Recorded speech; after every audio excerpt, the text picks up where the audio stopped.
going sky down here.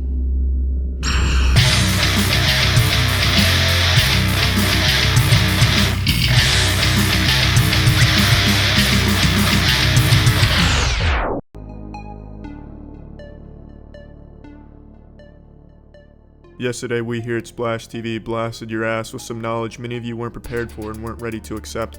So naturally, many of you challenged the theory that virginity is the secret to immortality with some very good questions that we would like to address today. So this is us debunking the virgin immortality skeptics out there, because knowledge is wetness.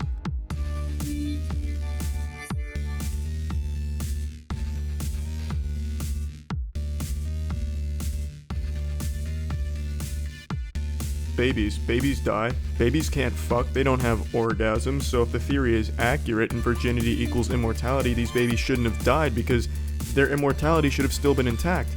But many of you may not realize that fetuses actually begin masturbating as early as 15 weeks in the womb. That's right. They choke that chicken, they stroke that tiny wiener, females flick that bean, all in the mother's womb. So they lose their immortality by default. But let's say a fetus had the knowledge, this is immortality and I don't want to fuck myself over in this, so they don't touch themselves. Well, if they're born vaginally, they're shit out of fuck because they lost their immortality. The only way to enter this world with your immortality intact is through a C-section birth. And maybe this is why there's no immortals among us, or at least none that we know about, because none of the fetuses thus far have had the knowledge not to touch themselves to preserve their immortality. Or maybe they did have the knowledge and were just born vaginally, just got unlucky there. There's a lot of very strict criteria that must be met in order for the immortality to truly stay intact.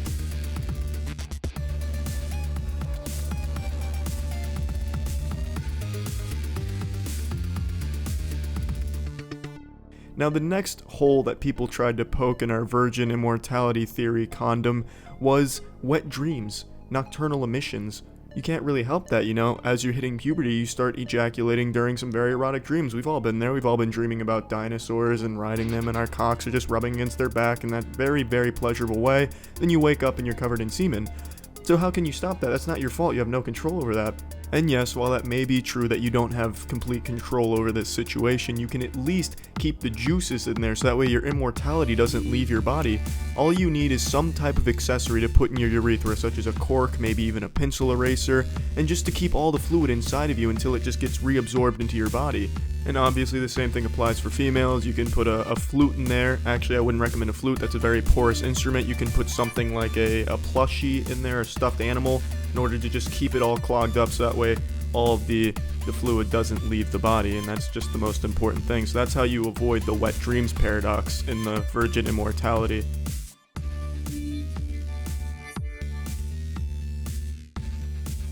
Can you keep your immortality if you swallow your own cum?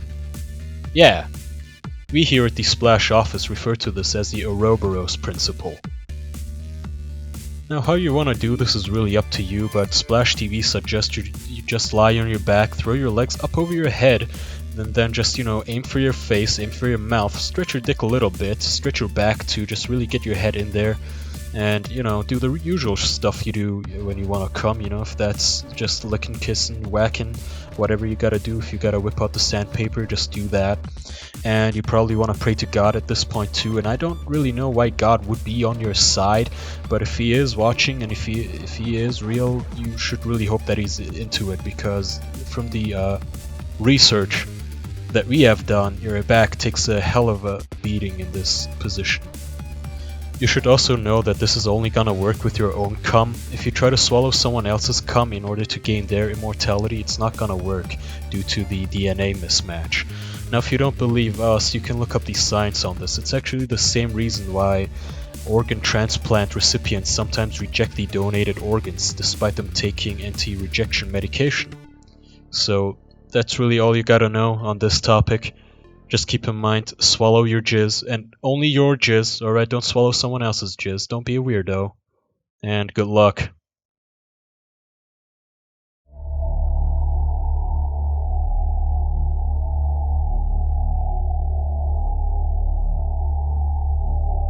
In the last video, I used the incorrect word for the situation. When I was talking about jellyfish living away from each other in isolation, I used the word solidarity. That is absolutely not what that word means. It is a fucking far cry from the right word in that situation, and I just wanted to clear the air a little bit here, clear the pool, and just kind of splash in here myself and say that I'm sorry to the entire YouTube community as well as the Splash TV staff. It's a mistake I will not be making again. Live moist, or dry hard.